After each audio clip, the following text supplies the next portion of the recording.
ആ കാണുന്നതിനും അപ്പുറമാണ് ഞാൻ ജനിച്ചു വളർന്ന ഗ്രാമം. ഇതിലേ വരുമ്പോഴൊക്കെ ശരിക്കും ബാല്യത്തിലേക്ക് തിരിച്ചെത്തിയ പോലെ. അതേ പുഴയും ആ കാറ്റും. ഒരു പാലം പോലും ഇല്ല ഇന്നും. ഒരു കലാകാരനെ മാടി മാടി വിളിക്കുന്ന മനോഹരമായ ഭൂപ്രദേശം. പുഴകൾ, മലകൾ, പൂവനങ്ങൾ, ഭൂമിക്ക് കിട്ടിയ സ്ത്രീധനങ്ങൾ. നമ്മുടെ വാൻകാരന് ശരിക്കും വഴി പറഞ്ഞു കൊടുത്തിട്ടുണ്ടല്ലോ. 10-32 കിലോമീറ്റർ ചുറ്റിക്കറങ്ങി വരേണ്ടത്. തങ്കപ്പാ, മേക്കമാൻ സമയത്ത് എത്തുവോ? ഞാൻ ജയദേവൻ സാറിനോട് വീണ്ടും വീണ്ടും കേണപേക്ഷിക്കുകയാണ്. വീണ്ടും വീണ്ടും എന്നെ തങ്കപ്പനാക്കരുതെന്ന്. ഞാൻ ആ നാമധേയം എന്നേ മറന്നു കഴിഞ്ഞു. ഇപ്പൊ ഞാൻ മനോജ് കുമാറാണ്, സിനി ഫെയിം, ഫിലിം സ്റ്റാർ. എന്തോന്ന് സിനി ഫെയിം? ഏത് സിനിമയിൽ അഭിനയിച്ചാ താൻ ഇത്രയും വലിയ ഫെയിം ഒക്കെ ഉണ്ടാക്കിയത്?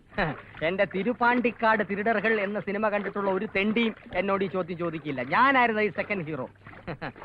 എന്റെ അഭിനയം കണ്ട് ഹീറോ ഞെട്ടി. ഫലം ഞാൻ അഭിനയിച്ച 16 റീല് വെട്ടി ആറ്റി തട്ടി ആ ദുഷ്ടരായ ഡയറക്ടർ. പക്ഷേ ഞാനത് ഈ പഴത്തൊലി ചവിട്ടി കമിഴ്ന്നടിച്ച് വീഴുന്ന ഒരു സീൻ ഒഴിച്ച് അത് മതിയല്ലോ ഭാവനാസമ്പന്നനായി കലാകാരനെ.